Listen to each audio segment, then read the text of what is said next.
Hi guys, today I want to take you guys from the initial idea of a song to the finished mix. And I thought it might be an interesting process to see what I'm going through when I put a song together. I hope you will enjoy this. The song I'm going to use for this example is called Couch Jive. And I named it Couch Jive because I initially wrote this song sitting on my couch with my dog, like this, just playing around with my guitar. And what I came up with was something like this.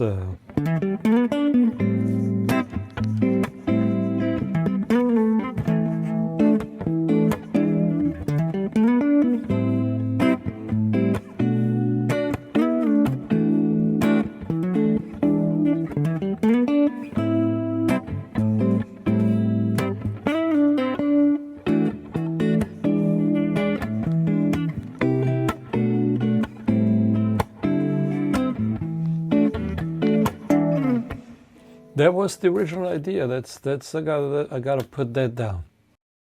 So I started working with that and basically put this down and then started playing a melody on top. This is my first work day on the song, so to speak. You see the rhythm guitar part here. And then I created a melody, put some just basic beats, some chords, and a bass.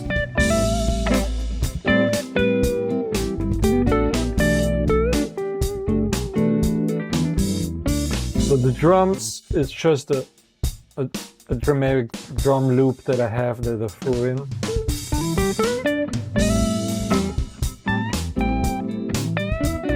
I played the keyboards at that point. Actually, Logic came up, I had Logic keyboard player play up this part.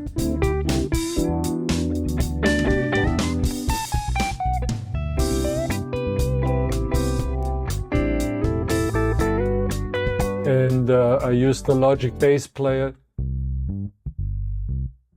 to follow my chords and come up with a quick bass line.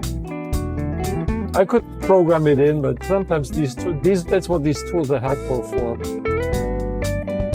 And you see, I already created like a B section, a verse, and the first part I labeled as a chorus, and I recorded a melody over it. These two tracks right here are the guitar melody.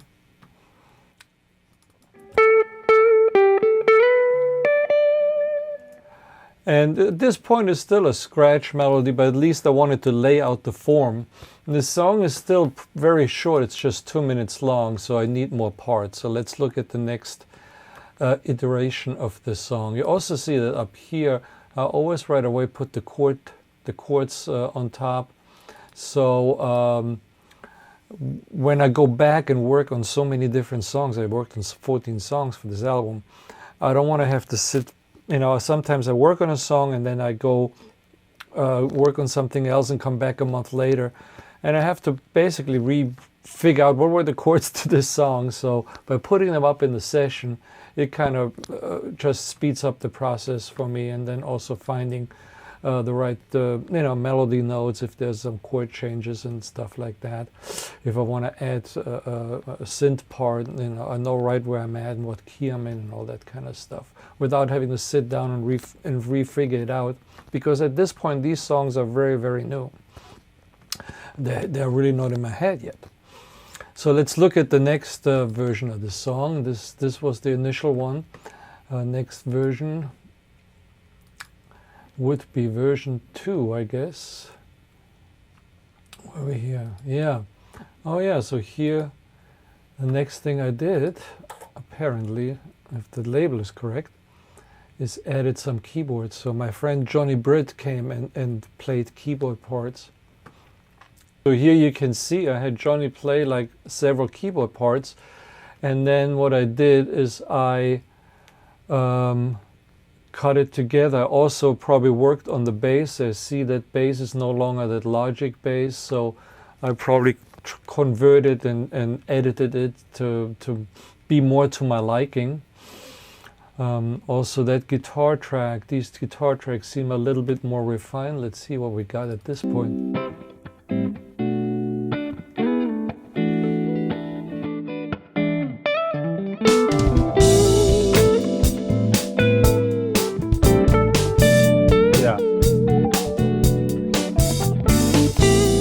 So it's important to from the starting point, I'm adding real players to the process. You see, this is Johnny's piano performance. And also, I wrote a bridge, I see right here. So let's check this out real quick. It wasn't in the previous version.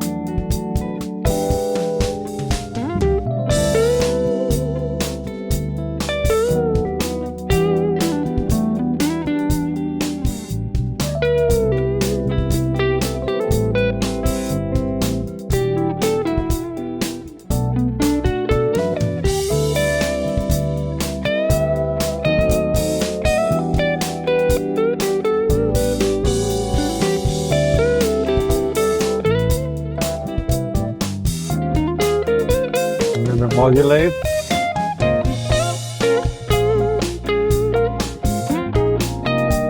Yeah, and then we're basically ending up with a song that's a little short of 4 minutes.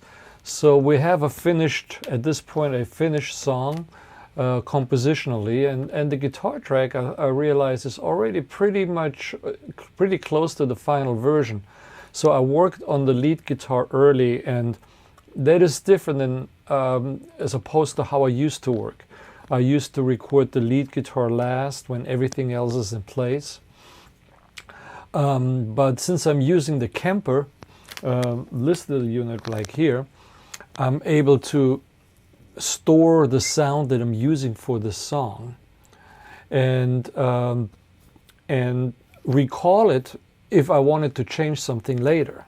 The reason I did not do this, record the lead guitar first, usually was because if you work with microphones and amps and preamps and you have to set it up, and even if the microphone is a little bit off, the sound is different than maybe what you recorded a month ago. So it's hard to record something and then just fix one little thing or change one little area without really matching the sound. It's a big deal. It can be done, but it's tedious. So with this, using the sound of my amp stored in the Kemper, I was able just to totally recall it, and I could just really go for it and try to really nail that melody right from the beginning, and then give it to the other players to play their parts around it. Because the whole key, if you don't go in the studio with a full band and record all at once and rehearse the thing and all that stuff, if you do one part at a time like I am, it is that you have to maybe redo a few parts so you create that interaction, that energy that happens when you play with other musicians. You need to react to their playing. And the way I do it is that if I start with my guitar, they can react to that, and then if they do something interesting, I can redo a part of my guitar and react to what they are doing. And so this is already a pretty solid version, even though we still have a programmed bass and the drums are not there. So let's look at what I did next. I think next I recorded the drums. Check it out. Yes, that's the trick. I need more. You're going to put more light for you here.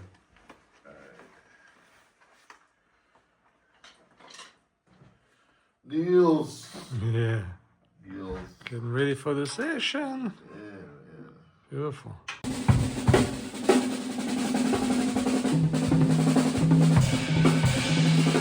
So in this session, you see I recorded drums and bass. I went in the studio with Corey Mason, recorded the drums, and then had Aaron come and lay down the bass. Let's check out a little bit how much the song changed now, having a real live drummer on it and a live bass on it.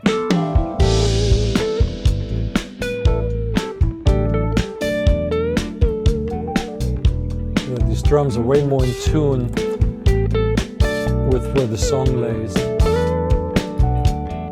And these are the bass parts. You see we kind of found I comped a few times. These are different takes. And we kind of practiced the verse a few times, and I think these are the final takes. One punch in there.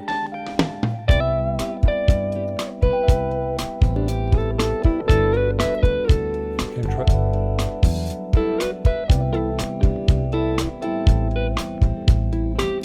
they're all good takes. I'm just like usually picky and find the best one. What do I like that works well with my melody and works well with the chords? It's less about fixing mistakes, it's more about taste and finding the, for my taste, what is the best bass line, best notes, the best licks that I want to put in there. And I feel if I hear something that's really, like for instance, he plays this great fill, and I might make room for that. I might take my guitar out and let him have it. And that's that interaction that happens when you add, real players to it. So even on the drums, I added, I went back and forth between different takes where I felt, okay, this was the best take for the chorus, this was the best take for the verse, and put it together like this. I wanted to take it off towards the end. See what they did.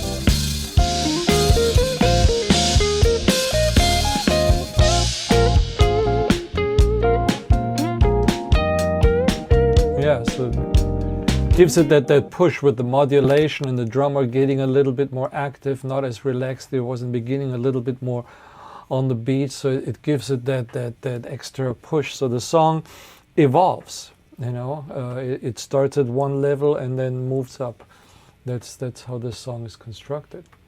Let's check out what we did next. All right, the next version of the song. I think I was working on the guitars. You see there's like a new rhythm guitar part. I went really in fine detail of how I wanted to play, and also in the lead guitar I found a couple of new licks that I was able to punch in. And you see these two tracks. This one is muted, the grayed out one, and then the other one is I record with the two. Is basically this one is a dry guitar sound running through my Neve, just the amp sound through my Neve, and the other one has a couple little ambience and effects in it.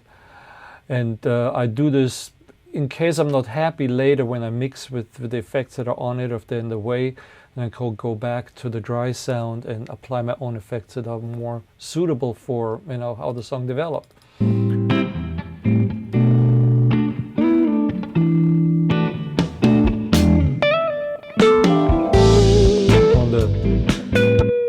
On the lead guitar, I have both signals combined. I have the one with the effects and the dry one, just to make sure it sounds thick and I never lose the original guitar tone.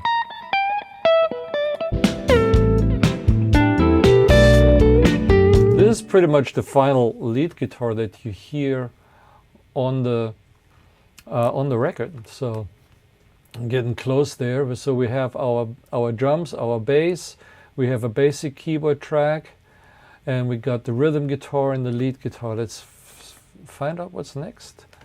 Let me see. There will be version 5. Percussion. Hey, check it out. Open up the percussion session. As you see, I'm building part by part into the full production. So moving on to version 5, here we did some percussion recording, as I see. Let me zoom in a little bit. Okay, so let's see what we got. I had Eric McCain come right here and record his percussion. Nice little toys.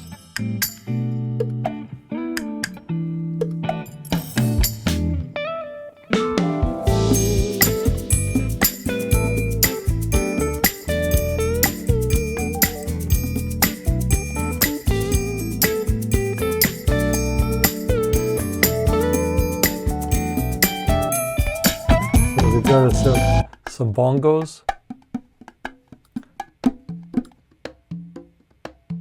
some congas, triangle,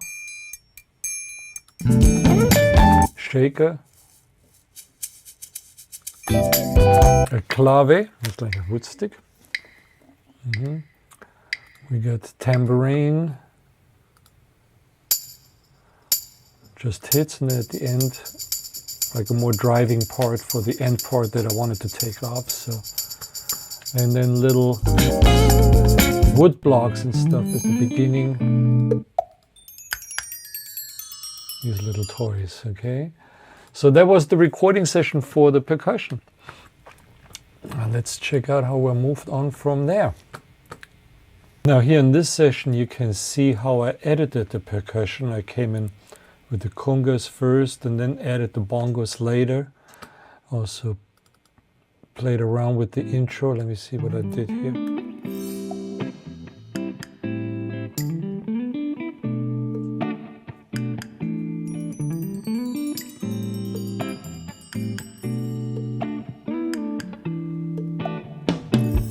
Place the tambourine and clave together on every four.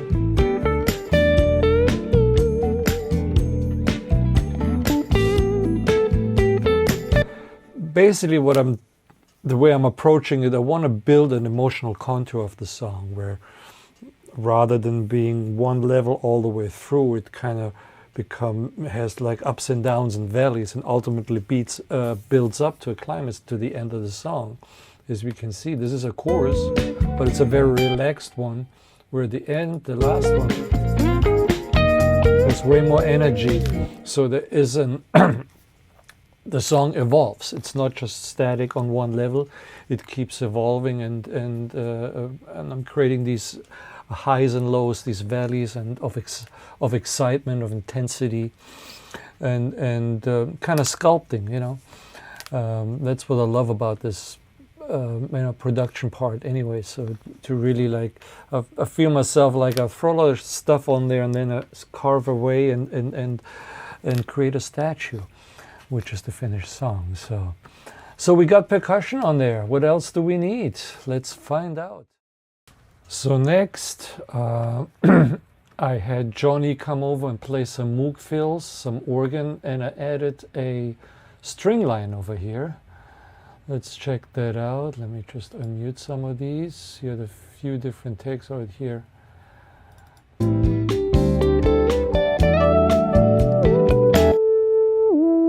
Like synthesize a little counter lines. And there's an organ part.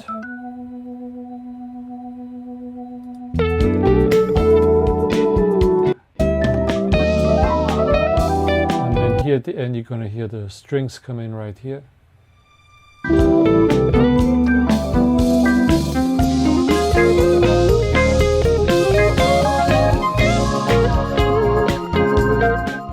So here you can see how I edited and thinned out these Moog fills. I edited some myself, and I decided the organ should come in at the bridge.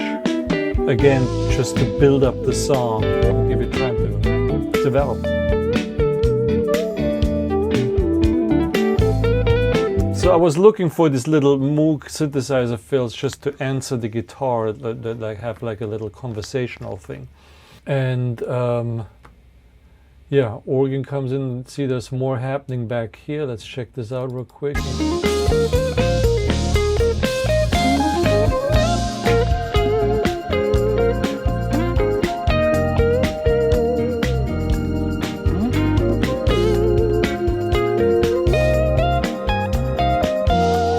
Yeah, that sounds pretty close. Let me see, there's one more version, version 8, before I started mixing. So let me see what happened in version 8. So this is the 8th version. I give each time when I change something more or less significant on a production, I give it a new number. Just so I have another backup in case I need to go back to an earlier version. Sometimes if I accidentally delete something, you forget something, you lose something that of the feel even, you know, and you don't know why. And so being able to go back to earlier versions I found important. Here is, I've just did a lot of cleanup and laid it out ready to be mixed. You can see I have these buses for my mix setup. So this is kind of like a pre-mix setup, so to speak. I got all the effects in here. I got my outputs assigned. Now these outputs right here, drums, percussion, bass, they're going into my mix stream, when I mix, I'm going out of, I don't mix totally in the box, I go out of Logic into a summing bus that adds a certain fatness that you find on big mixing consoles. And so I'm taking different, not each instrument, not all the, what we have, 60 tracks. I just sum it down to 8, like all the drums, all the percussion, the bass, the leads, the rhythm guitars, keyboards, synthesizers. Each goes into a stereo output and then comes back in here where it gets recombined, and it adds a certain harmonic distortion. It has a couple things in it, like imaging. It makes the mix sound a little wider, stereo enhancer, and I just love what this thing does. So I'll run it through there and see. This is a very clean, laid out session. You have all the rhythm guitars. There's a second rhythm guitar. I forgot to mention, when did I put that down? Yeah, there's another rhythm guitar I put in here. The lead guitar is there, Moogs, organ, the strings, the bass, drums, and down here the percussion. And that is then basically my mix setup. I'll open up a mix session next, and let's talk about that just briefly. And finally, here is my mix session. It's already mix 3, which was the final mix that we hear on the album. I also give them numbers when I mix it.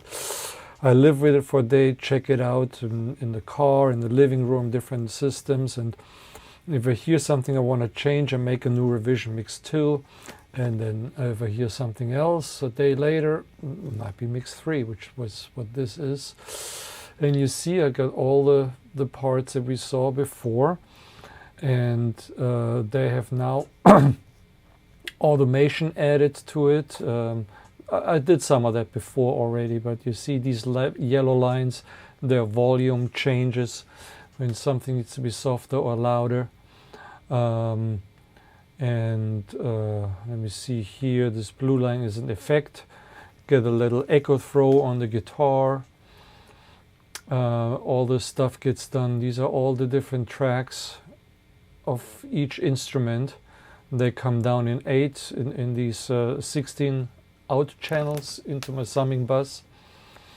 Here are all the effects. I didn't automate any effects, but they are there. And then I record it back down in here into this. This is going to be the final mix. So each of these tracks is basically represented in one channel. See, these is the bass channel. These are the plugins I have on the bass. These are the drums, the rhythm guitars, lead guitars, Rhodes synthesizers, blah, percussion. Each is grouped.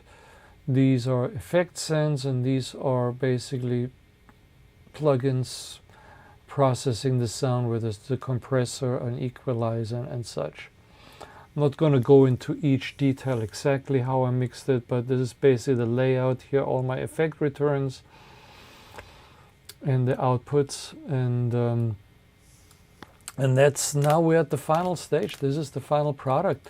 Let's take it a listen. The song's called Couch Jive from my new album Chill It. So here is the final product. Check it out.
So there you have it.